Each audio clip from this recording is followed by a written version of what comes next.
IndusInd bank को लेकर के है। यहाँ नितेश कुमार सिंह पूछ रहे हैं पटना से। इनका सवाल है 441 शेयर हैं, 1247 रुपए का 1247 ये इनका खरीद भाव है और जनवरी 2020 से ही इंतजार कर रहे हैं इस शेयर में। अब आगे करना क्या चाहिए इसमें? देखिए, वैसे काफ़ी सारे चेंजेस हुए हैं इंडसइंड बैंक में क्वालिटी फ्रंट पे, जो कि अच्छे चेंजेस हैं। प्रॉब्लम ये है कि अभी जो फ़िलहाल लग रहा है कि हो सकता है करेक्शन ट्रिगर हो जाएगा इंडसइंड बैंक में। यही एक थोड़ी-सी दिक्कत वाली बात है। अदरवाइज़ इससे ज़्यादा कोई टेंशन नहीं है और ये आपको ध्यान यही देना है कि आज का जो लो बन रहा है, वो जस्ट 50 डीएमए के आसपास का लोअर क्लोज़ है। वैसे माइल्ड करेक्शन तो शायद ट्रिगर नहीं हुआ है, लेकिन आज के लो के नीचे अगर क्लोज़ होता है, तो इसमें करेक्टिव मोड ट्रिगर होगा और करेक्टिव मोड अगर ट्रिगर होगा, तो मुझे लगता है फिर ये 200 ईएमए वाला ट्रिगर होगा। बहुत दिन से राइज़ करके फिर कंसोलिडेट कर रहा है। हमारे पास 2 मार्कर हैं इसके। आज का जो लो है और 1200 इन दोनों के बियॉन्ड या बिलो कुछ होगा, उसके पहले कुछ नहीं होगा। ज़्यादा चांसेस हैं कि नीचे ही कुछ होगा, तो उस चीज़ का ध्यान रखिएगा। और आपने कितने पे लिया है भूल गया, लेकिन 1247 1247 तो 1247। देखिए, अगर 1200 के ऊपर क्लोज़ होगा तो आपका प्राइस ही नहीं आएगा, आपको प्रॉफ़िट मिलेगा। लेकिन अगर आज के लो के नीचे क्लोज़ हुआ, तो मुझे लगता है मिनिमम जो टेस्ट है वो है 1120 का, सॉरी, मिनिमम जो टेस्ट होगा वो 1100 1125 का होगा। अप टू टेस्ट हो सकता है 1000 1050 के आसपास तक का। तो आज के लो के नीचे आपको अपना रिस्क कैसे कंटेन करना है, वो आपको ध्यान रखना है। मुद्दा ये है कि जब 1200 के ऊपर क्लोज ले ले, तो आप अपना पोजीशन रिज्यूम कर लीजिए। जी, इस चार्ट पे बहुत लकीरें जो हैं वो थोड़ी कंफ्यूजिंग बन रही हैं, लेकिन खास करके ऊपर वाली, नीचे वाली तो बहुत बढ़िया एक ट्रेंड लाइन बन के आ रही है।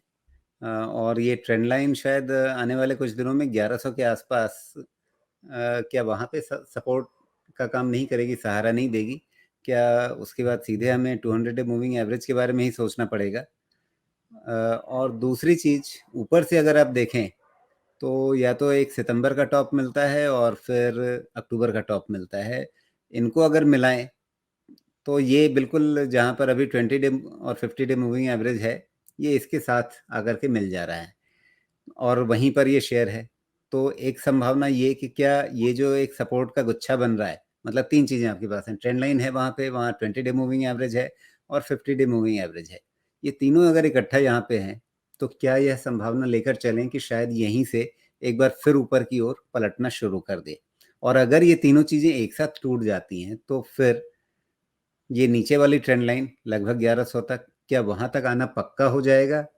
और क्या वो टूटे उसके बाद हम 200 डे मूविंग एवरेज पे नज़र रखें, जो अभी 1000 के थोड़ा ऊपर है? कुछ दिनों में आपने जैसे 1050 कहा, लगभग वहाँ तक पहुँच जाए। आपने जो ट्रेंड लाइन्स बनाए ठीक दिख रहा है, कोई दिक्कत तो नहीं दिख रही है मुझे। आपने जो पहला स्लैंटिंग जो डाउनवर्ड स्लोपिंग बनाया है, जो स्टीप है, उसको आप एक तरह से कह सकते हैं कि आपको ब्रेकआउट पॉइंट था। और अगर ब्रेकआउट पॉइंट था, तो फिर ऐसा कोई ब्रेकआउट नहीं फेल है, हो गया। नहीं ऐसी कोई बात नहीं है, थ्रोबैक होता है। उसको जी। रीड करना पड़ेगा डेटा से, क्योंकि नॉर्मली मेरे जैसा जो कंजर्वेटिव, जिसको आप नाम दे सकते हैं, जो एडवाइज़र होता है, वो नॉर्मली ब्रेकआउट पे काम नहीं करता है। ब्रेकआउट के बाद उसको मैं थ्रोबैक के बाद कन्फर्मेशन देने देता हूँ पूरे प्लेटफ़ॉर्म पे, तब काम करता हूँ। तो ये अगर मुझे पूछा जाए, तो ये थ्रोबैक अच्छा थ्रोबैक है, जब तक आज के लो के नीचे क्लोज़ नहीं मिले। क्योंकि आज के लो के नीचे क्लोज़ मिला, तो ये जो बॉटम आपने बनाया है, वो ट्रेंड लाइन भी ठीक ही लग रही है मुझे। वो मेरे ख़्याल से 11-1150 के रेंज में ही कहीं आनी चाहिए, जो यहाँ मुझे समझ में आ रहा है, जो मुझे बेट मिल रहा है।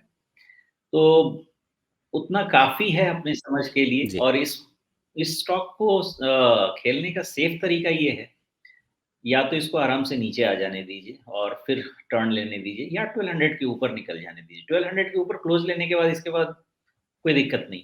लेकिन जब तक वो नहीं क्लोज़ मिलता है, तब तक कि कहीं सेल ऑन राइज का स्ट्रक्चर में कन्वर्ट ना हो जी, जाए, उसका डर। ठीक है। तो सोमेश, लेवल्स क्लियर हो गए, ऊपर की ओर 1200, नीचे की ओर अभी एक तो 1150 टूटा, तो फिर कमजोरी और बढ़ने लग जाएगी।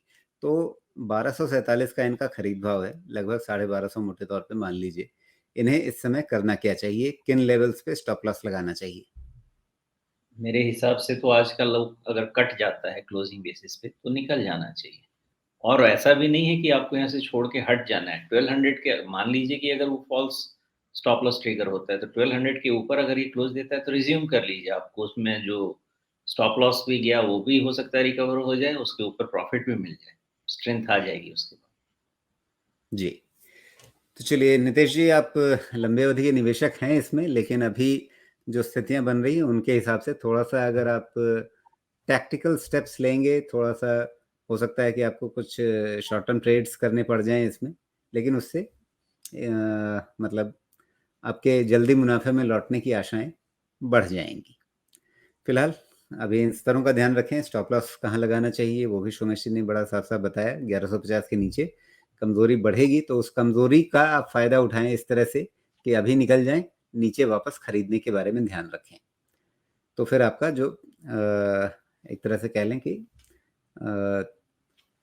पहला लॉस प्रोटेक्ट होगा, मतलब लॉस बढ़ता हुआ जो दिखेगा वो फिर उससे राहत मिल जाएगी आपको। और जब आप नीचे खरीदेंगे तो फिर वापस शेयर में मुनाफा कमाने की संभावनाएं बढ़ जाएंगी।